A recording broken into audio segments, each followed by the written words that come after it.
আপনার কিনা হয়েছে স্যার? আমারটা কিনা হয়েছে। ছাগল কিনা হয়েছে? ছাগল কিনা হয় নাই? কি বড় গরু কিনছেন? দ্বিতীয় প্রশ্ন হলো বোনাস থেকে পাইছেন? সবাই সবাই হাত তো উঠেলেন।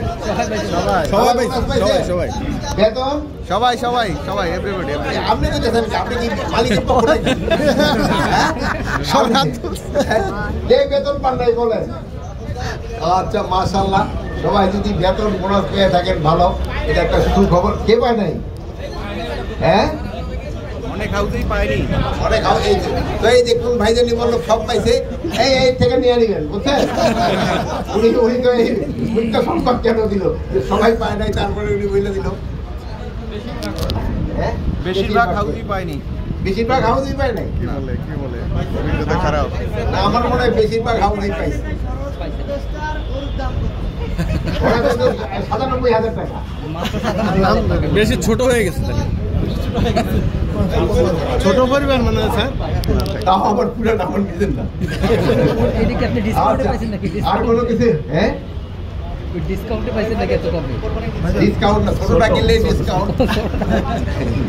ও স্যার আমরা যাই। শোনেন, এখানে প্রতিবারের মতো এবারও ঈদের জামাত এখানে সকাল 7:30 হবে।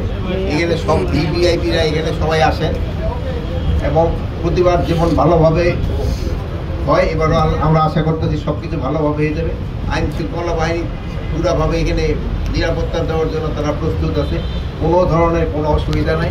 তারপরে অ্যাডমিনিস্ট্রেশনের যারা আছে তারাও আপনাদের ওদের বলতে দিবেন, কিও নিয়ে আসতে হবে না আপনাদের, কি বলে যারা বলে আনার দরকার নেই। এখানে ওনারা ওইভাবে ব্যবস্থা করবেন সবাই থেকে। তখন আল্লাহর কাছে খালি দোয়া করবেন যেন ওই সময় বৃষ্টি ঠিক না হয়। বৃষ্টি হলে একটু অসুবিধা হবে। বৃষ্টি হলে জামাতটা আবার ইচ্ছে চলে যাবে বাইতুল মোকাররম। এখানে একটা জামাতই হবে সকাল 7:30, আর বাইতুল মোকাররমে আপনি ধরেন চরণায় দিতে হবে 8টায়। তারপরে ওই একটা করে হইতে থেকে প্রায় মনে 12টা পর্যন্ত মনে হয় তারা থাকে। আপনারা জানেন এই ঈদে যেহেতু কোরবানির ঈদ বলি বা ঈদুল আজহা, যেটা এই ঈদে আমরা নামাজটা একটু আগে বলি, যে এটার পরে আবার আমাদের কোরবানি দিতে হয়। আর ঈশেরটা হলো ঈদুল আজহারটা একটু পরে আমাদের জন্য প্রস্তুতি সব আল্লাহ দিলে খুব ভালো আছে, কোনো ধরনের কোনো অসুবিধা নাই। এবং পুরা দেশের নিরাপত্তার জন্য আমাদের পর্যাপ্ত সংখ্যক আইন শৃঙ্খলা বাহিনী রয়ে গেছে, যারা ছুটিতে যায় না। আমি দেখলাম আপনারাও ছুটিতে যান না, আপনারা আমার সাথে সামিল হয়েছেন, আপনারাও ছুটিতে যান নাই। এরকম আমাদের এরাও ছুটিতে যায় না, যেন সবার নিরাপত্তা থাকে। আর কারো কোনো প্রশ্ন আছে? সামগ্রিকভাবে রাজধানী এখন ফাঁকা ঈদের সময়, তো এই ফাঁকা ঢাকায় আপনাদের নিরাপত্তা বলো এটা কেমন? এবং বিশেষ করে অলিগলিতে চুরি ছিনতাইয়ের ব্যাপক প্রবণতা লক্ষ্য করা যায় ঈদের সময় ফাঁকা থাকে, সেক্ষেত্রে আপনাদের মানে কি ধরনের প্রিপারেশন? আমাদের এখানে পর্যাপ্ত নিরাপত্তা ব্যবস্থা নেওয়া হয়েছে, প্রায় 500 পেট্রোল রাখা হচ্ছে, অলিগলি সব জায়গায় ওই কভার করা হচ্ছে। এবং এই ক্ষেত্রে আমি আপনাদেরও সহযোগিতা কামনা করবো। যদি কোথাও কোনো ধরনের কোনো ইনফরমেশন পান, আপনারা নিকটবর্তী থানার সাথে সাথে জানাবেন, আমরা অবশ্যই ব্যবস্থা নিই। তো ছোটোখাটো দিয়ে একটা ঘটনা অনেক সময় ঘটে যায়, যেন এটাও যেন না ঘটে, এই জন্য আমরা পর্যাপ্ত ব্যবস্থা নিই। আমার একটা প্রশ্ন ছিল, এই ছোটখাটো যে ঘটনাগুলো ঘটছে অনেক ঘটনাই না ঘটছে না, যদি ঘটে এবং যে কোনো ঘটনা ঘটছে না আছে, যদি কোথাও মামলা না নেয় তাদের ক্ষেত্রে ব্যবস্থা নেওয়া হবে। আর একটা জিনিস আপনাদের একটা সুখবর আমি আগেই জানা যাচ্ছি, যে আমরা কিন্তু এই সে পাইলট প্রজেক্ট হিসাবে এই অনলাইনে এই জিডি করার জন্য সিলেট ডিভিশনটা প্রথমে আমরা নিচ্ছি।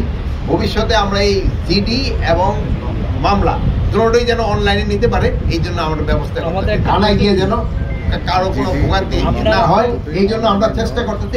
আমরা পুরাটা এখনো কভার করতে পারিনি। আমরা পাইলট প্রজেক্টটা সিলেট ডিভিশন দিয়ে আমরা শুরু করি। শৃঙ্খলা বাহিনীর সাথে সাথে তো আপনারাও জানেন, কোথাও কোনো ঘটনা ঘটলে আপনারাও আমাদের জানাবেন। এটা কিন্তু আমরাও যেরকম ভাবে সজাগ হবে আইন শৃঙ্খলা বাহিনীর সঙ্গে জনগণ সজাগ, আপনাদের সহযোগিতাটা কিন্তু আমাদের দরকার। যে জায়গায় যে কোনো ঘটনা ঘটলে আপনারা অবশ্যই জানাই দিবেন, সত্যি ঘটনা অবশ্যই জানাবেন।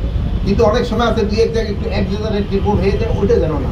মিথ্যা সংবাদ যদি পরিবেশন করা হলে ওটা পার্শ্ববর্তী দেশ কিন্তু একটা সুবিধা পেয়ে যায় এবং ওইটাকে তারা ফলাও করে রাখে। কিন্তু আমাদের আপনাদের একটা সুনাম আছে, আপনারা মিথ্যা সংবাদ পরিবেশন করেন না, আপনারা সবসময় সত্য সংবাদ পরিবেশন করে থাকেন, এটা আপনারা বজায় রাখবেন।